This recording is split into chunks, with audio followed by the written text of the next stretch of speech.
Hi friends, তো সকাল সকাল শিউলি ফুল দিয়ে গুড মর্নিংটা শুরু করলাম। তো এই ফুলগুলো হচ্ছে আমাদের গাছের ফুল। তো আমাদের বাড়িতে একটা শিউলি ফুলের গাছ আছে, আর সকালে না বাইরেটা যেন ফুলে আলো হয়ে থাকে। তো দেখতেই পাচ্ছ, তাই তোমাদেরকে আর একবার দেখিয়ে দিলাম। তো ফুলগুলো তোলা হয়ে গেছে বলে অতটা বোঝা যাচ্ছে না। যখন আমি ভোরবেলা উঠি না 5টার সময় করে, এত সুন্দর লাগে, তো তোমাদেরকে কি বলবো। আর আমাদের ফুল কিনতে হয় না, এই ফুলগুলো দিয়েই আমাদের ঠাকুরকে পুরো ভরিয়ে দিই। আর এখানে দেখো, এখানে ছেলের খাবার রেডি করে রেখে দিয়েছি। দুধ, কমপ্ল্যান, দুটো মেরি বিস্কুট, আর হচ্ছে একখানা রুটি। তো যেহেতু সকালে ও টিউশন নিতে যায়, তো তার জন্যই আমি সকাল সকাল উঠে ওর জন্য খাবারটা রেডি করে রেখে দিই। আর এই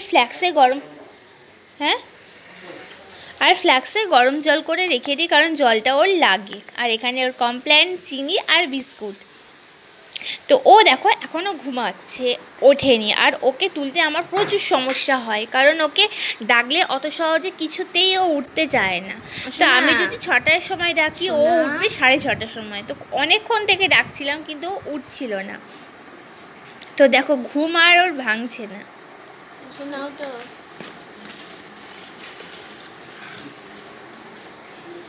তো আমি যাই ওকে ডাকলাম, ও দেখো আবার ওইদিকে ঘুরে শুরু। তো যাই হোক, অনেক কষ্টে কিন্তু সব মশারি টশারি খুলে ওকে টেনে আমি তুলেছি। তো দেখো বসে বসে ঘুমাচ্ছে। ওকে বললাম, ব্রাশটা হাতে দিয়েছি, বললাম দাঁতটা মাজতে, তো মাজবে কি, ও বসে বসে ঘুমাচ্ছে। দেখো মাজো কেন,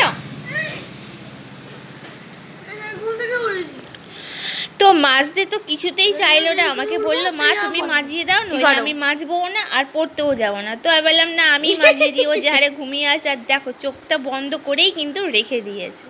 তো তাই আমি মাজিয়ে দিলাম, নইলে আরও দেরি করবে। তার থেকে বাবা আমি ব্রাশ করিয়ে দিই। তো করিয়ে দিয়ে তারপরে দেখো, তো ওকে আমি বলেছিলাম, ক্যামেরাটা তুমি একটু ধরো, আমি তোমার ব্রাশটা করাচ্ছি। তো ও ক্যামেরাও ধরে দেবে না, এদিকে নিজে ব্রাশও করবে না, সবটাই আমাকে দিয়ে করাবে।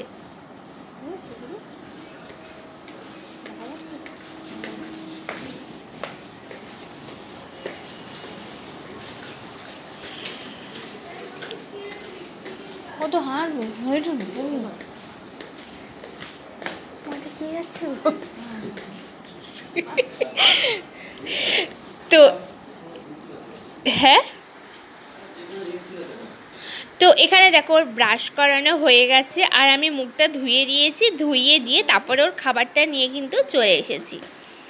তো ওকে দেখো বলছি, একবার মুখটা দেখাও, তোমার মুখটা সবাইকে দেখাই। তো দেখো রেগে যাচ্ছে আমার ওপরে। আর এই হচ্ছে ওর সকালের খাবার। প্রতিদিন সকালে ও পড়তে গেলে এই খাবারটাই আমি করে দিই। একটা রুটি সকালে করে, আর কমপ্ল্যান, একটা বিস্কুট, চিনি দিয়ে আমি রেডি করে দিই, গুলে খাইয়ে দিই ওকে। তো দেখো ও ছোট বাচ্চাদের মতো, আমি বসে পড়ি আর ও দেখো আমার কোলে শুয়ে পড়লো, শুয়ে পড়ে এবার খেতে শুরু করে দেবে। তো দেখো কিরকম শুয়ে পড়লো বাচ্চাদের মতো। আর হ্যাঁ, ফোনটা কিন্তু অবশ্যই ওর চাই, ফোন না নিলে ওর পেটে খাবারই নাকি যায় না।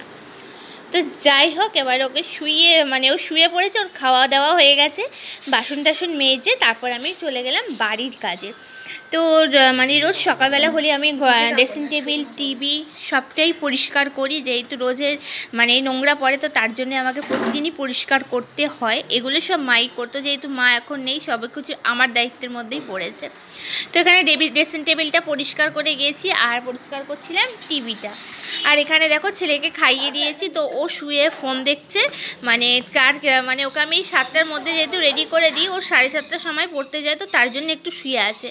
আর ও যতক্ষণে শুয়ে আছে ততক্ষণে আমি বাড়ির কাজগুলো একটু সেরে নিচ্ছিলাম আর কি। কারণ ও যেখানে পড়তে যায় সেখানে আমাকে সঙ্গে করে যেতে হয়, আমাকে না নিয়ে গেলে ওর শান্তিই হয় না। তো তার জন্যই কিন্তু আমি সব কাজগুলো সেরে নিচ্ছিলাম, সব পরিষ্কার করে আর ঘরটা ঝাঁট দিয়ে দিচ্ছিলাম। তো ঝাড় দেওয়া আমার কমপ্লিট হয়ে গেছে। তারপরে একটু ফিনাইল ছড়িয়ে দিয়ে এবার ঘরটাকে মুছে নেব।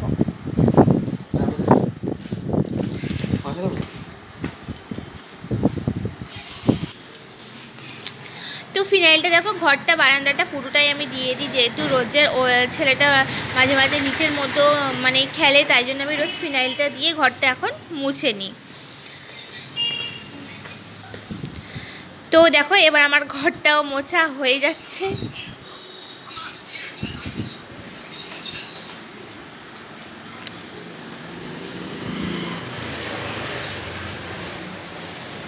তো সকালে ঝাঁট দেওয়া ঘর মোছাটা আমি একটু সকাল সকাল করে নিই, কারণ পরে ছেলে এলে আর সময় হয়ে ওঠে না, মানে দুবেলার আনাজ কোটা রান্না করা, তারপর ওকে স্নান করানো পড়ানো তো সময় হয়ে ওঠে না বলে।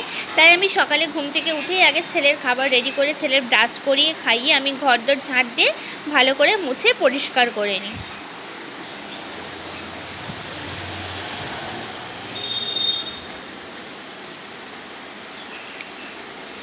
তো এখানে দেখো আমার ঘর মোছা হয়ে গেছে, আর এখানে দেখো দুটো ঢাকা ধুয়ে নিয়েছি। তো একটা হচ্ছে আটার বালতির ঢাকা আর একটা হচ্ছে ময়দার বালতির ঢাকা। তো ওপরে মানে যখনই আটা ময়দাগুলো নিতে যাই না, তখন এই ঢাকাগুলোর ওপরে পড়ে আর কিরম বিচ্ছিরি হয়ে থাকে। তো তাই ভাবলাম সব যখন কাজ হয়ে গেছে তখন এই ঢাকাগুলো ভালো করে ধুয়ে আর মুছে নিই। তো ঢাকাগুলো ভালো করে ধুয়ে মুছে আর ঢাকা দিয়ে দিলাম। আর এসে দেখো ছেলেকে রেডি, সব কাজটা সেরে টেরে তারপরে কিন্তু ছেলেকে রেডি করিয়ে দিয়েছি পড়তেও নিয়ে যাওয়ার জন্য। তো প্যান্ট গেঞ্জি পরিয়ে দিয়েছি আর ওকে জলও একটু খাইয়ে দিলাম, কারণ পড়তে গেলেও একদমই জল খেতে চায় না। ওকে বোতলে আমি জল দিয়ে দিই, যেমন দেখি ও যখন টিউশনি থেকে আসে দেখি যেমন বোতলে জল দিয়ে দিই ঠিক সেরকমই থাকে। তো দেখো এখানে ও, আর যখনই ও পড়তে যায় ওর দাদুকে সঙ্গে করে যেতেই হবে, যতই আমি যাই না কেন কিন্তু দাদুকে যেতেই হবে। আর দাদুও নাতিকে না নিলে, মানে না নিয়ে গেলে দাদুরও শান্তি হয় না। তো দেখো ওকে ছেলেকে রেডি করিয়ে দিয়েছি, আর এইদিকে দেখো দাদুর সাথে ও আগে আগে বেরিয়ে পড়েছে। আর আমি তো তোমাদেরকে বলেই দিলাম আমাকেও সঙ্গে করে যেতে হবে, তো তার জন্য দেখো আমিও রেডি হয়ে নিয়েছি, কারণ প্রতিদিন আমাকেও যেতে হয় দাদুকেও যেতে হয়। তো আমিও বেরিয়ে পড়েছি ছেলের ব্যাগ নিয়ে। তো চলো তাহলে ভিডিওটা তাহলে এখানেই শেষ করে দিচ্ছি। Tata, bye bye.